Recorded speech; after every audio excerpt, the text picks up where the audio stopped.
Ave Maria അഞ്ചാം ദിനത്തിൽ പരിശുദ്ധ അമ്മയുടെ അനുകമ്പയെക്കുറിച്ചാണ് നാം വിചിന്തനം ചെയ്യുന്നത്. എലിസബത്തിനെ സന്ദർശിക്കുന്നതാണ് മാതാവിൻ്റെ അനുകമ്പ വ്യക്തമാക്കുന്ന ആദ്യ സംഭവം. തനിക്കുണ്ടായ വെല്ലുവിളികളെ കാര്യമാക്കാതെ എലിസബത്തിനെ ശുശ്രൂഷിക്കാനും സഹായിക്കാനുമായി അമ്മ പോയി. ഒരാളുടെ ആവശ്യ സമയത്ത് അയാളുടെ കൂടെ ആയിരിക്കുക എന്നുള്ളതാണ് കരുണയുടെയും അനുകമ്പയുടെയും വലിയ അടയാളം. അവിടെ മാത്രമല്ല, മകൻ്റെ കുരിശ് യാത്രയിലും കുരിശിൻ ചുവട്ടിലും അമ്മ അനുകമ്പയോടെ മകന് താങ്ങായി നിന്നു. അമ്മയുടെ ദുഃഖത്തിലും അമ്മയുടെ സാന്നിധ്യം ഈശോയ്ക്ക് ആശ്വാസം നൽകുന്നുണ്ട്.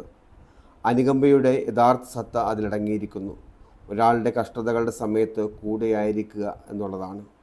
അനുകമ്പ മറ്റുള്ളവരെക്കുറിച്ചുള്ള കരുതൽ മാത്രമല്ല, അവൻ്റെ ദുഃഖങ്ങൾ കുറയ്ക്കാൻ നമ്മൾ എന്ത് ചെയ്തു എന്നുള്ളതാണ്.